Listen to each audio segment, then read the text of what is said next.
Hello students, welcome back. The next topic that we will explore will be a brief discussion of the protein hemoglobin. However, before we discuss hemoglobin, I would like to introduce an analogy. This is the scenario. A group of college students are going to have a party at their home. They've invited all of their friends, and so they're hoping that the party will be a success. The first thing that I'm going to do is draw all of the components of the party. We're going to have a house, we're going to have cars driving by the house, we're going to have music, and we're going to have individuals coming into the house to be a part of the party. And so let's draw those components now.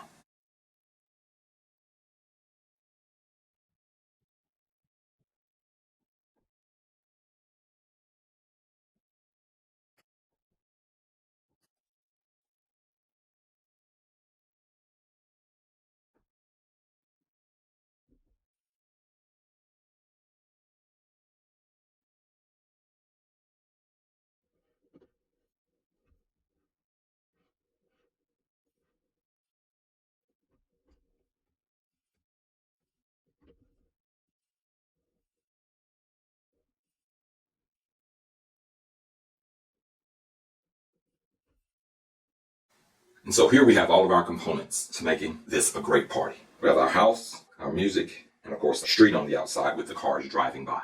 And as the cars drive by, the individuals will decide if the party appears appealing enough to enter. Let's start out with no people at the party. And so here we have the first car here. The first car drives by and they see, well, there's really no one at the party. And so these individuals decide, well, I'm not going to go to this party. That doesn't look like it's going to be a good party. Now let's say there's a second car. These individuals drive by and they decide to themselves, let's give the party a chance. And one person decides to go to the party. Then a third car comes by. This individual says, well, there's only one person at this party. I'm not going to attend. Fourth car drives by. And then this individual decides, hey, there's one person at the party. I'm going to attend. A fifth car drives by. And this person says, hey, there are two people at the party. It may be pretty good. So this person decides that he will attend because he sees people there. And more cars drive by now. And now as more cars drive by, they see that there are a lot of people there. Then lots of people decide to attend the party. So they continue to come to the party. Now lots of people decide, because there are lots of people there, more people want to attend. Then it gets to the point where the house is full. And so no more people can attend the party. No more people can come into the house. And so the first thing we're going to do is we're going to make a table. On this table, we're going to have two columns.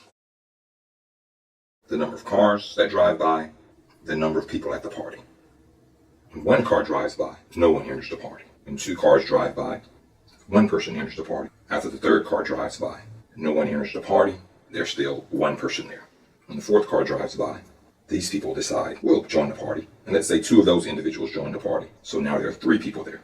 Now when the fifth car drives by, these people will see, hey, this appears to be a good party. And so let's say two of them attend the party. Now we have five people.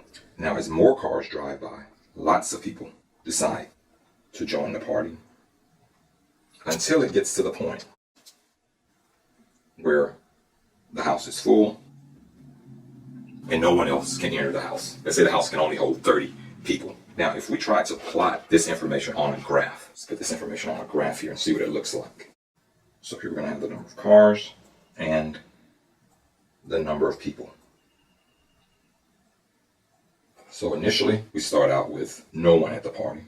Then as cars come, more people decide to come to the party. Then it gets to the point where people start entering the party very quickly until the house fills up. And then it starts to slow down again. And so if we drew a smooth line to represent this curve, this data, it would look something like this.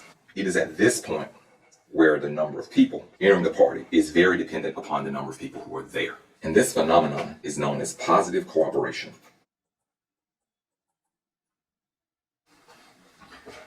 Okay, let's summarize what we've said here. This is the scenario. A group of college students are going to have a party. As the cars drive by and see the people at the party, the individuals will determine if they're going to attend the party based on the number of people who are there. The more people who are there, the more that later people will attend the party. We've placed this data in a table and we've graphed the data. And as you can see, if there are few cars and few people at the party, few decide to attend. But as more people attend the party, that causes later people who drive by to want to attend the party. And so the number of people who attend the party is going to be dependent upon the number of people who are at the party. This is called positive cooperation. This analogy is very closely related to how hemoglobin binds to oxygen, and we'll see that in the next lecture.